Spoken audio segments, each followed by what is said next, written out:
Om Sahana Vavatu Sahano Bhunaktu Sahaviryamkaravavahai Tejasvinavadhitamastu ma vidvishavahai.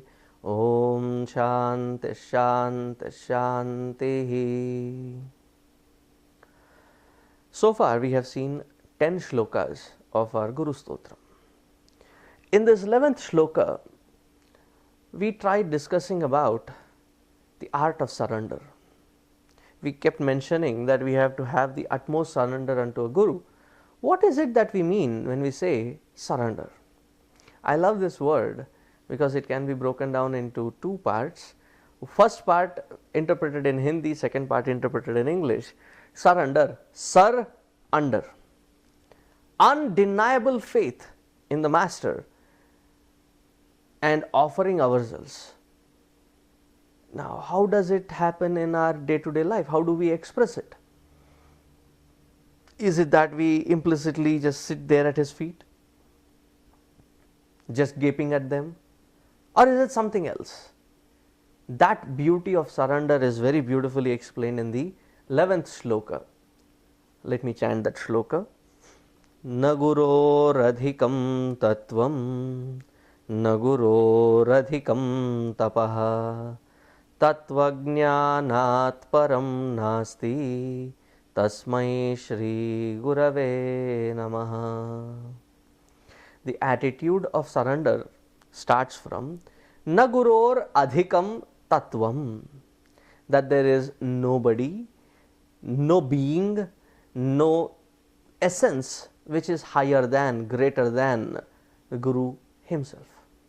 Meaning, the moment I surrender, the highest priority, reverence, respect and love is for that Master, that Guru. It's really a great punya if we find, or when we find, such a great Master to whom undeniable faith and surrender can happen. And when that does happen, prioritize everything else in your life after the Guru. It is that Master beyond whom there is nobody. Kabir Das ji once says, Guru Govind, Guru, Master, and Govinda, the Lord, both have appeared. To whom should I prostrate first? And he says very beautifully, very touchingly, he says that I shall prostrate to that Guru, because it is because of this Guru that I understood Paramatma.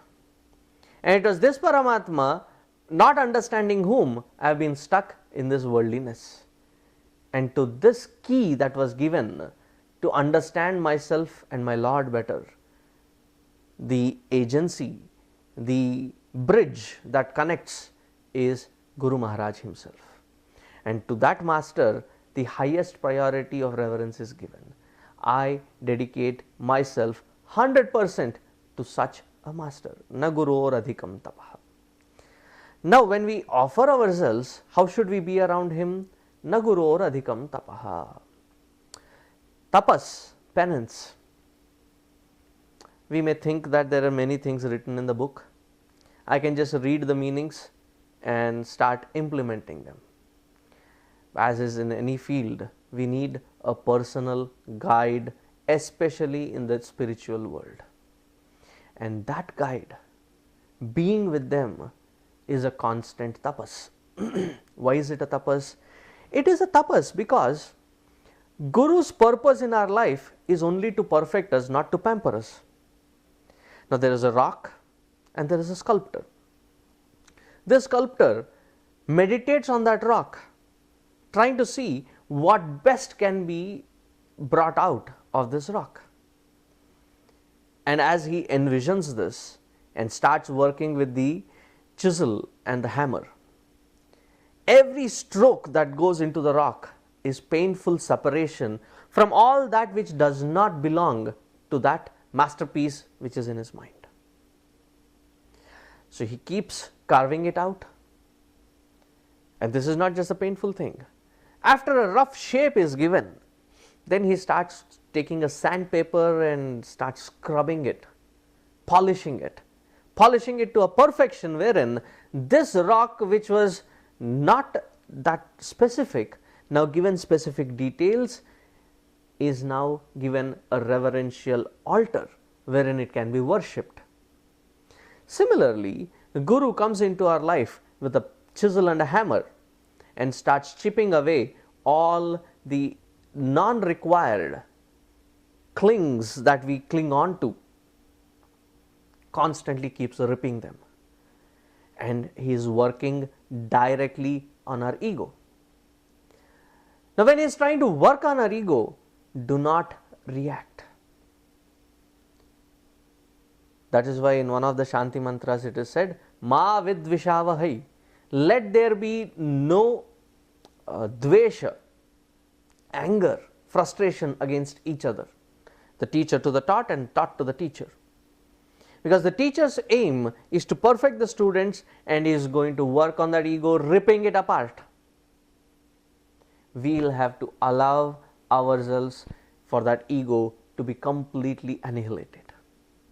And because this is of such intense process, there is no better service, there is no better tapas, penance, than offering our services to the Guru who is there present in our life. Na guror adhikam tapaha. Tattva jnanat param nasti. Why is it that I should surrender?